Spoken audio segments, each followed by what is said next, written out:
So, good day mga ka-DJ. This is Kato Junior Crafts Publicity Gun. So, flex ko lang po itong bagong gawaang laruan ko. So, this is my personal unit. Homemade PVC toy gun. So, ang bala nito is impijulin lang po. So, bakit impijulin lang po yung bala nito? Is personal unit ko naman po ito. Tapos yung impijulin talaga is mura lang. Okay lang naman. Kahit putok ka ng putok sa impijulin, mura lang naman kaysa bulitas. Pero okay naman yung bulitas talaga kasi mabigat. Tsaka yung accuracy niya talagang okay talaga. Okay. So, ito po ay side lever lang. Side lever po ito. So, pag kasamo, open bolt talaga sa, open na po siya. So, dito po ang setup niyan. So, pag kasamo, makikita mo dito na atras ito. Ganyan o. So, kaya naging open siya. So, itong design na to, inspired by FX Maverick. FX Impact to. So, yung setup niya dito, ginaya ko kay Sir Alpuentes or Alpha TV from YouTube. At ito po ay hindi butin. Ito po ay pump type PVC toy gun. So, denatured alcohol lang po, Flying Tiger yung ilagay nito. So, dito yung lagayan ng Flying Tiger sa right side. So, sa side lang po lagayan ng Flying Tiger.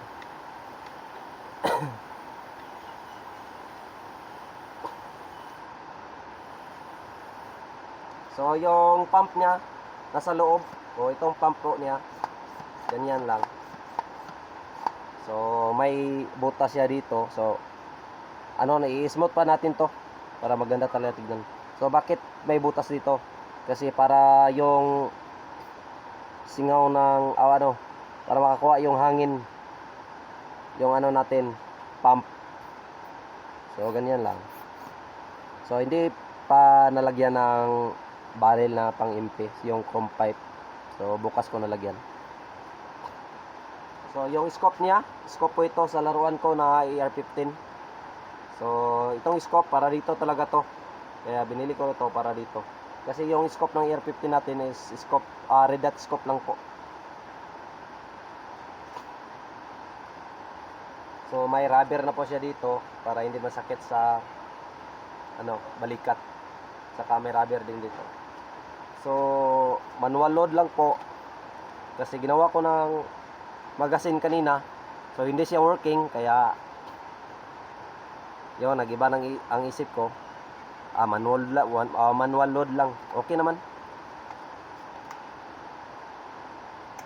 FX Impact inspired.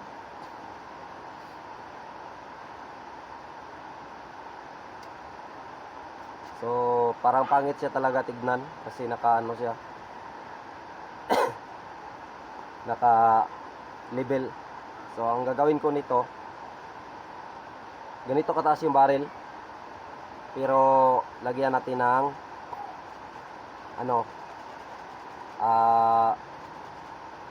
silencer. So, magawa tayo ng silencer.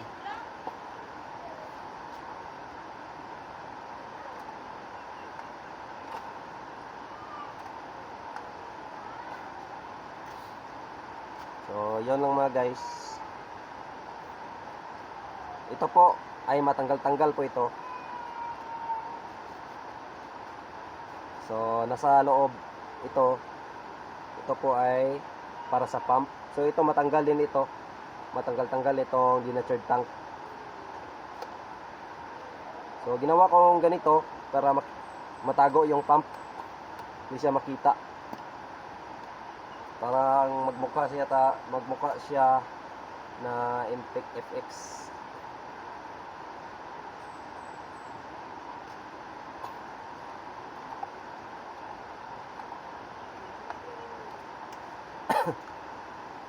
So personal unit, new design para pang hunting.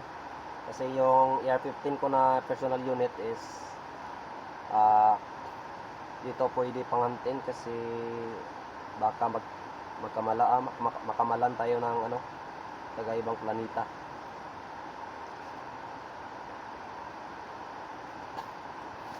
So hindi pa to tapos mga ka-TG. Ano pa, mga nasa 80% pa lang po ito kasi marami pang ilalagay natin ito na mga design. So pagandahin natin kasi atin to personal unit, so pagandahin natin talaga. May mga design ito, may lagayan ng may lagayan ng flashlight or laser. So lagyan pa natin ng bipod dito, railings for bipod.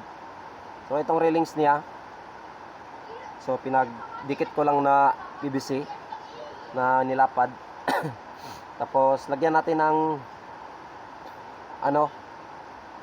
yung ganyan ano ba tawag niyan, yung para sa yung katulad nito. So lagyan natin mamaya. So grinder lang gagamitin natin.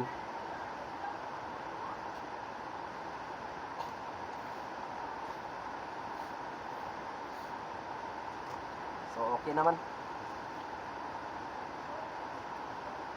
So hindi ko pa maputok, hindi ko pa ma-test-fire sa ngayon kasi hindi ko pa nalagyan ng one way bulb. Pero na-try na po ito, pumutok na po ito. So sa mga nagtatanong bakit po hindi ko binutin, hindi ko hindi butin powered, kasi tinitry ko po ito, hindi talaga siya puputok. Hindi ko alam kung bakit.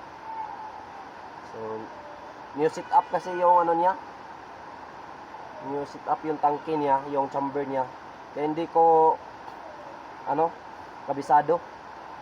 Ito po ito 15 inches saka dalawang divider lang, kaya hindi ako kabisado. Hindi siya pumutok sa butin.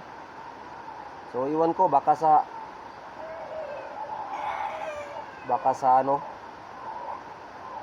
exhaust niya. So ang purpose ko talaga dito, pag hindi talaga puputok sa butin, so gagawan ko ng paraan para sa denatured, para sa pump type. So ito, magawa ko ng paraan. So yan lang mga ka-TG. So sa nagtatanong kung magkano, so ito hindi akin lang po itong gawa. Hindi po ako nagagawa ng ganitong design. So mga gawa kong design is yung sniper type. Pero sa ngayon hindi pa ako gagawa, stop lang muna kasi may may aasakusuhin ako. Putang iyo. So yan lang mga ka-TJ, pasensya na po sa accent ng salita ko. So yan lang mga ka-TJ.